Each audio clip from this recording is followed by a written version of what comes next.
अरे रचना, माँ बाहर चाय बना रही है और तुम रजाई ताने सो रही हो। कुछ तो लिहाज करो सास का। रोहित ने अपनी पत्नी रचना को जगाते हुए कहा। तो रचना करवट लेते हुए बोली, नींद खराब मत करो रोहित। अगर ज़्यादा ही अजीब लग रहा है तो जाकर तुम ही चाय बना दो। अरे उनका काम ही क्या होता है, बस सुबह सुबह तुम्हें उखली बजाकर दिखा देती है, वरना बाद में पूरे दिन भर कभी मंदिर तो कभी पड़ोसी के घर, सारे दिन इधर उधर भटकती रहती है। काम तो मुझे अकेले करने पड़ते हैं, इसलिए मैं तो कहती हूँ कि अगर उन्हें दिन भर बाहर ही घूमना है तो उन्हें वृद्ध आश्रम भेज दो। जब कोई काम ही नहीं करती तो घर में आती ही क्यों है। ये कैसी बातें कर रही हो रचना, उठने की हिम्मत है नहीं और सुबह सुबह ही गला फाड़ फाड़ कर चिल्लाने लगी। कुछ तो लिहाज करो। और तुम क्या बोल रही हो कि पूरे दिन तुम ही काम करती हो। अरे माँ तुम्हारी मदद करने के लिए सब्जी वगैरह काट तो देती है और बाकी काम के लिए घर में नौकरानी लगा रखी है। अगर आज काम वाली बाई नहीं आई तो तुम टाइम से नहीं उठ सकती क्या। हर दूसरे दिन तुम भी तो पार्टी चली जाती हो, कभी इस सहेली के घर तो कभी उस सहेली के घर। तो फिर पीछे से तुम्हारे बच्चे को कौन देखता है, माँ ही तो देखती है ना। रोहित ने कहा। तो रचना तपाक से बोली, फिर क्या हुआ, ऐसे तो बहुत पोते पर प्यार लुटाती फिरती है। अगर अपने पोते को देख लेती है तो क्या एहसान कर रही है। काम करके थक जाती हूँ तो थोड़ा एंजॉय करने के लिए अपनी सहेलियों के घर चली जाती हूँ। अब क्या मैं 24 घंटे इस घर में अकेली ही पिसती रहूँ। तभी रोहित छल्लाकर बोला, पहले भी जब हमारा बेटा छोटा था तो पूरी रात भर माँ को ही जगाता था। तुम तो माँ को पकड़ाकर पूरी रात तुम आराम से खटिया तोड़ती थी और माँ तुम्हारे बच्चे को देखते बेचारी रात भर जागती थी। अब तुम इतना माँ का प्रवचन क्यों दे रहे हो, मुझे सोने दोगे या नहीं। कहते हुए रचना करवट लेकर दूसरी तरफ सो गई। बेटे बहू की तेज आवाज़ बाहर मनोरमा जी के कानों तक जा रही थी। उन्हें यह सब सुनकर बहुत दुख हुआ कि बहू उनके बारे में क्या क्या बोल रही है। दरअसल रचना को बड़ी जलन होती थी कि बेटा बस माँ का ही गुणगान करता रहता है। नींद पूरी होने के बाद जब रचना उठकर बाहर आई तो उसने देखा कि सासू माँ नाश्ता बना चुकी थी और उसके पति रोहित डाइनिंग टेबल पर बैठकर नाश्ता कर रहे थे। उठ गई बहू, आज तुम्हें उठने में देर हो गई तो मैंने सोचा मैं ही नाश्ता बना देती हूँ, आ जाओ तुम भी नाश्ता कर लो, मनोरमा जी ने कहा। तो रोहित बोला, रचना जब तुम्हें ये पता है कि माँ ब्लड प्रेशर की मरीज है, ज़्यादा काम करती है तो हांफने लग जाती है, तो तुम थोड़ी जल्दी नहीं उठ सकती क्या। तभी मनोरमा जी बीच में ही बोली, बेटा सुबह सुबह कुछ हंगामा मत करो, शांति से नाश्ता करने दो बहू को। तभी अचानक बहू की आवाज़ आई, ओहो कितना कड़वा है, नमक का कुछ पता ही नहीं रहता क्या। रचना ने एक चम्मच पोहे का निवाला मुंह से थूकते हुए कहा। तो रोहित बोला, नहीं नमक तो मुझे सही लग रहा है, लेकिन जिसकी ज़बान ही कड़वी हो उसे स्वाद का कैसे पता चलेगा। तभी उनका 6 साल का पोता मोनू बोल उठा, हाँ मम्मा नमक तो मुझे भी सही लग रहा है, दादी तो कितना अच्छा खाना बनाती है, दादी के हाथों में तो जादू है जादू। कहकर वो दादी के गालों को चूमने लगा। ये देखकर रचना की त्योरियां चढ़ गई कि बाप तो बाप, अब बेटा भी दादी के ही गुणगान गा रहा है। अब तो उसके दिमाग में भूत सवार हो गया कि उसे सास को किसी भी तरह वृद्ध आश्रम भेजना ही पड़ेगा ताकि वो घर में चैन से जी सके। हर समय दादी दादी माँ माँ का आलाप सुनकर उसे बहुत गुस्सा आता था। तभी उसने कहा, माँ जी आपको तो पता है कि मैं सबसे पहले सलाद खाती हूँ, तो फिर आपने सलाद क्यों नहीं बनाया। अरे बहू मैंने तो फ्रिज खोला तो ना टमाटर था और ना ही खीरा, कोई भी सब्जी वगैरह नहीं थी। तभी रोहित बोला, रचना एक तो तुम दिन भर घर में रहती नहीं हो, पूरा दिन बाहर अपनी सहेलियों के साथ मौज मस्ती करती हो, घर में क्या है और क्या नहीं इसकी तुम्हें कोई फिक्र ही नहीं है। ऊपर से तुम माँ को ही दोषी ठहरा रही हो कि माँ ने सलाद नहीं काटा। रोहित तुम बीच में मत बोलो, मैं माँ से बात कर रही हूँ। और तुम कौन सा काम से घर लौटते समय सब्जी ले आते हो। बहू, रोहित तो ऑफिस के काम से थक जाता है, इसलिए तो मैं मंदिर से लौटते समय सब्जी ले आती हूँ। पर कल तुमने मुझे कोई लिस्ट नहीं थमाई, तो मुझे लगा कि सब्जी रखी होगी। लिस्ट नहीं दी तो क्या मांग नहीं सकती थी बुढ़िया, या फ्रिज खोलकर देख नहीं सकती थी कि क्या सामान रखा है और क्या नहीं। आपने भी तो चूल्हा चौका किया होगा, अपने ज़माने में घर गृहस्थी संभाली होगी, इतनी तो आपको भी अकल होगी। रचना ने मनोरमा जी की बात को बीच में ही काटते हुए कहा। तो उनका बेटा मोनू बोला, मम्मा, दादी को मत डांटो। दादी ने इतने प्यार से हम सबके लिए नाश्ता बनाया है और फिर भी आप उन्हें थैंक यू कहने के बजाय डांट रही हो। फिर वहाँ से उठते हुए बोला, दादी चलो ना, अब हम खेलते हैं, नहीं तो मम्मा तुम्हारे ऐसे ही सुना सुना कर कान पका देगी। आज मेरे स्कूल की छुट्टी है। दादी के प्रति पोते का इतना बेशुमार प्यार देखकर रचना जैसे जल भूनकर राख हो गई। नाश्ता करके रोहित ऑफिस के लिए निकल गया।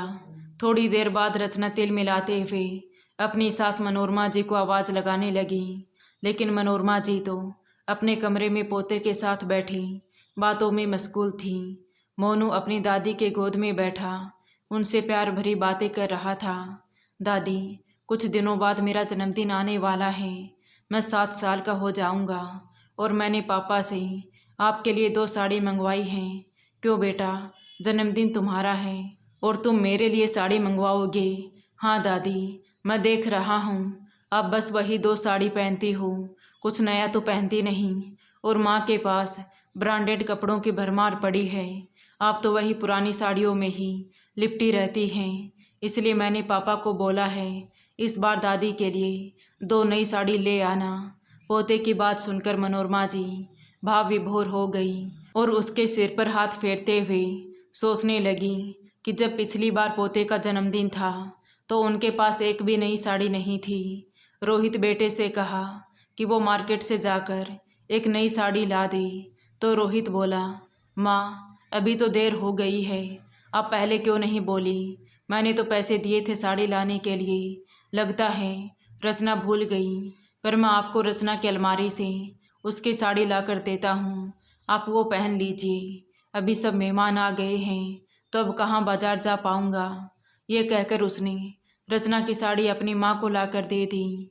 तो मनोरमा जी भी बहू की साड़ी पहनने के लिए अंदर चली गई। लेकिन जैसे ही साड़ी पहनकर मनोरमा जी बाहर आई तो उसी समय रचना ये बताने के लिए अंदर आई कि सब मेहमान आ चुके हैं, चलिए सब लोग हॉल में चलते हैं। कहते हुए रचना की नज़र सासू माँ पर पड़ी तो वो गरजते हुए बोली, मैंने आपको ये साड़ी कब दी? ये तो मेरी नई साड़ी है, अभी के अभी आप इसको निकाल दीजिए। खबरदार जो ये साड़ी पहनकर जन्मदिन पार्टी में आई तो। कहते हुए उसने मनोरमा जी की साड़ी खींच ली। तभी अचानक से बैलेंस बिगड़ने पर मनोरमा जी धम से ज़मीन पर जा गिरी। ये सब देखकर रोहित ने एक ज़ोरदार तमाचा रचना के गाल पर जड़ दिया और चिल्लाते हुए बोला, बेवकूफ़ औरत, एक तो माँ को कोई साड़ी ला कर नहीं दी, ऊपर से माँ की साड़ी खींचकर उन्हें गिरा दिया। कहते हुए उसने अपनी माँ को सहारा देते हुए उठाया तो मनोरमा जी की आंखें भर आई। अब उनके लिए वहाँ रुकना बहुत मुश्किल हो रहा था। सोचने लगी कि जाए तो जाए कहाँ। उनकी ज़िंदगी में बेटे के अलावा और था ही कौन? ना माँ थी और ना पिता, दोनों स्वर्ग सिधार गए थे। केवल एक बहन थी जिसकी हालत उनसे भी बदतर थी।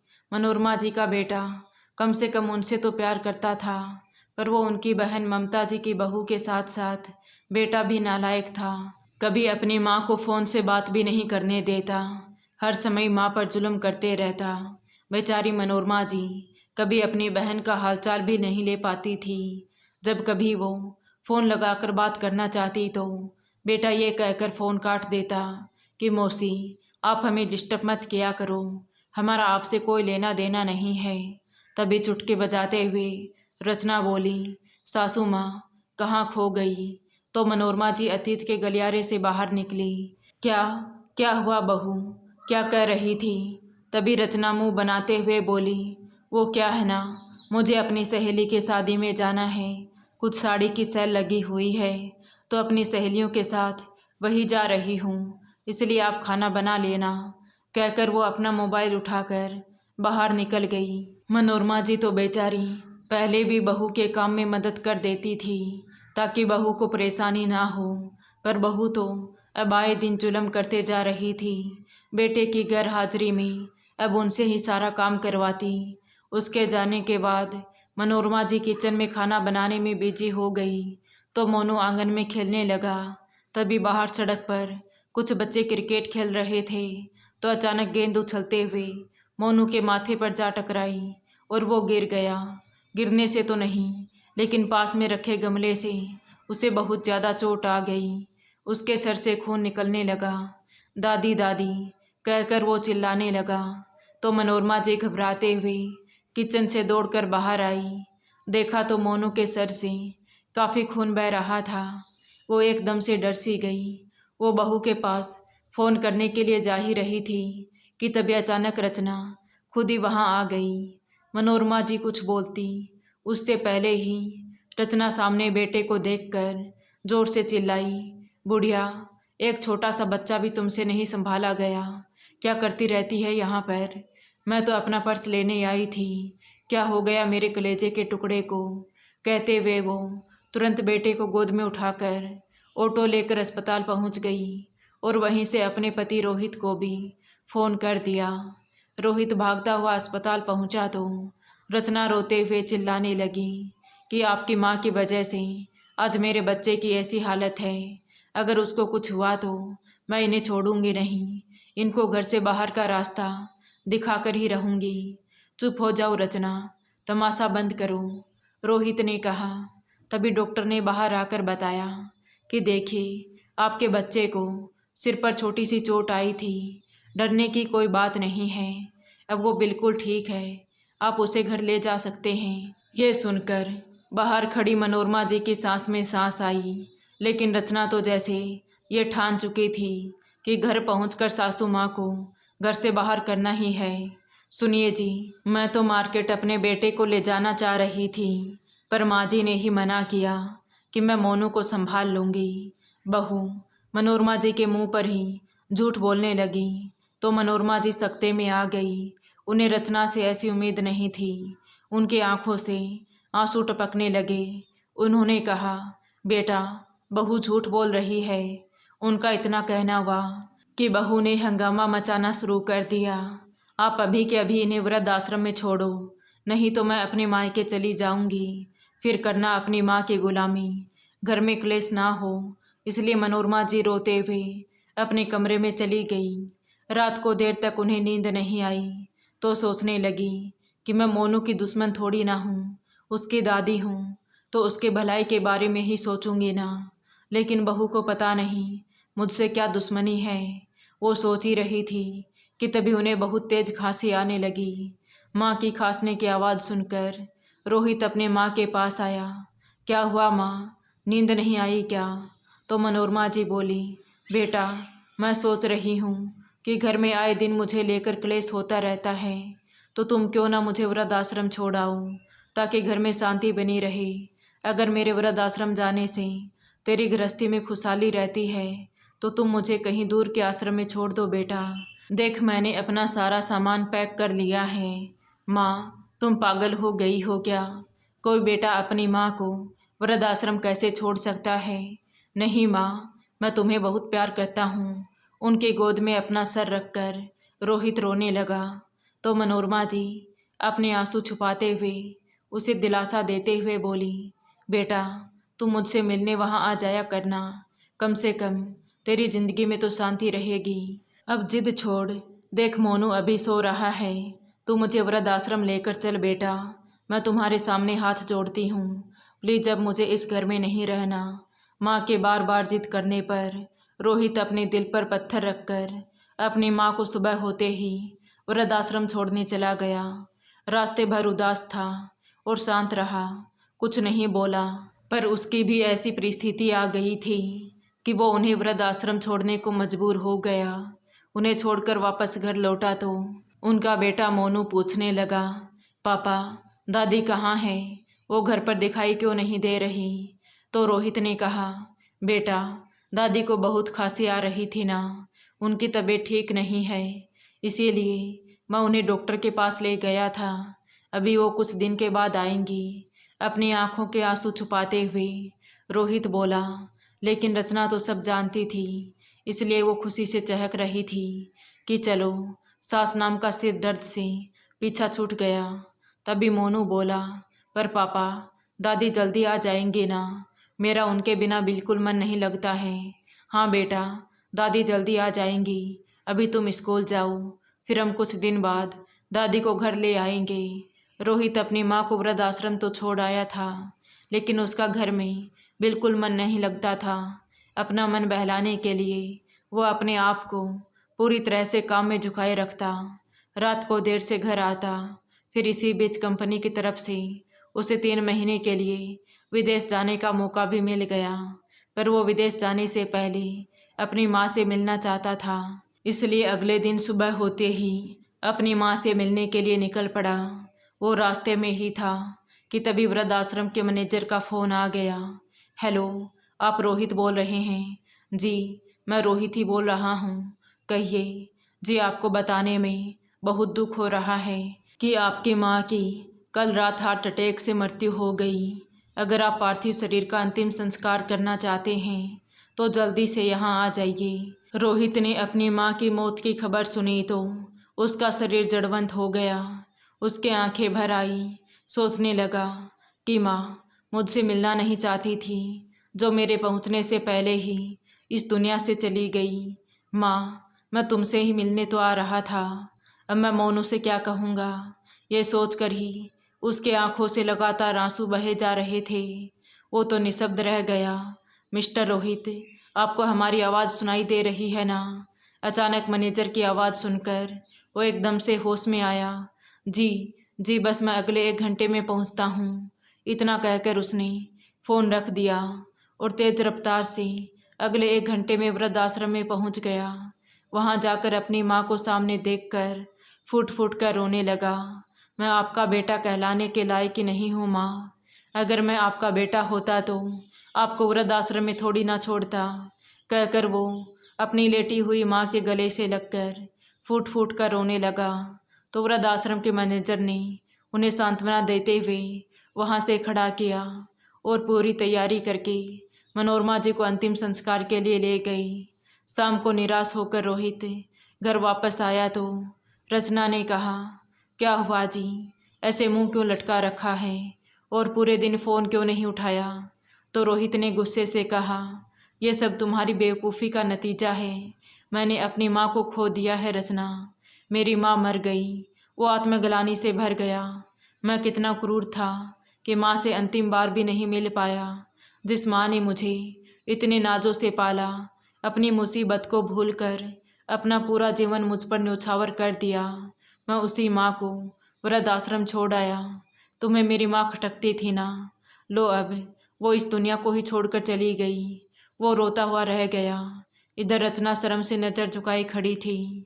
तभी मोनू बाहर से खेल कर आया तो अपने पापा को उदास देखकर बोला, क्या हुआ पापा, दादी माँ ठीक तो है ना? वो कब आएगी हमारे पास?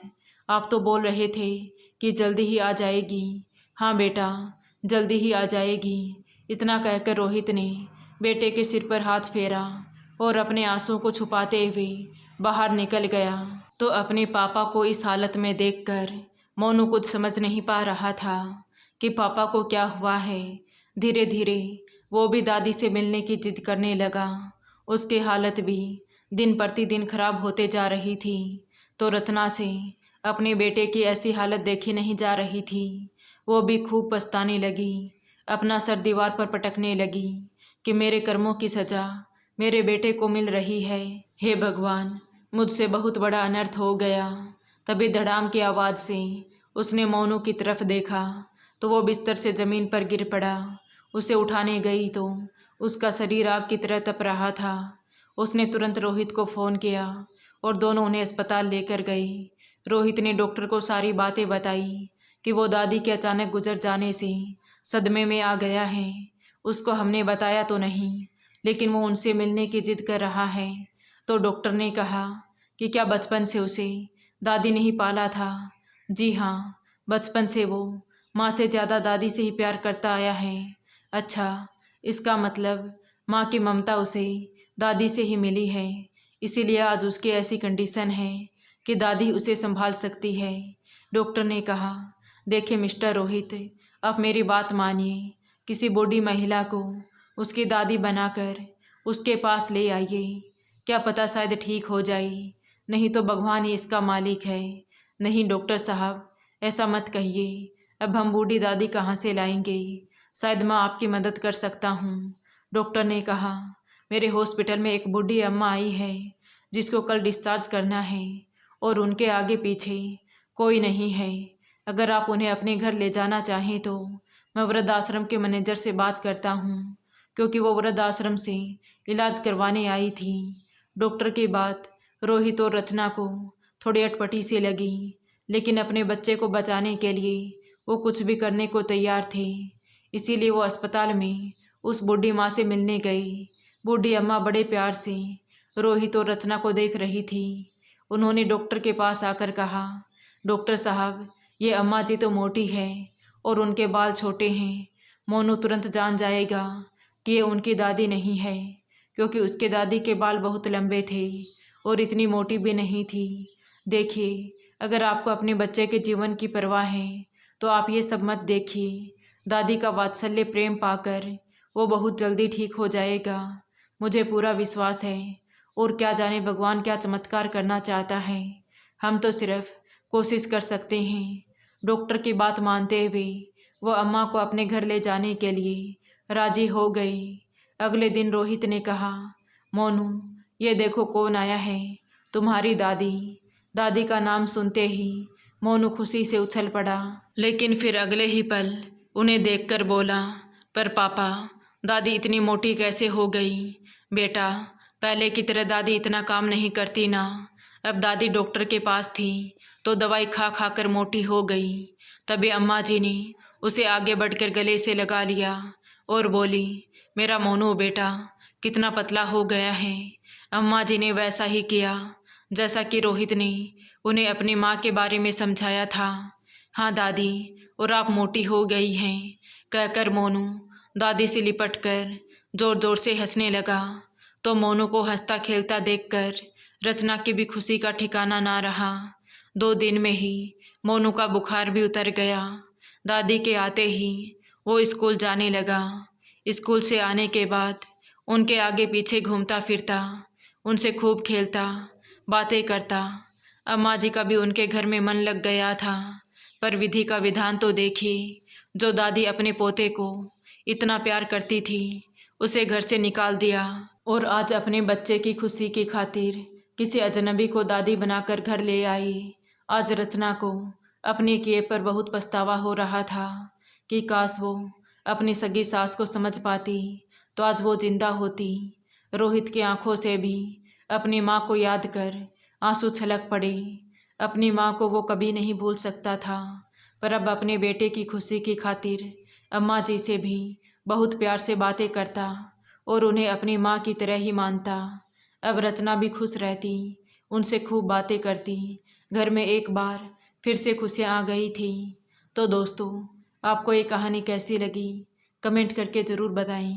कहानी अच्छी लगी हो तो प्लीज़ वीडियो को लाइक करें, शेयर करें और हमारे चैनल कहानी विद देवांशी को सब्सक्राइब ज़रूर करें। Thank you.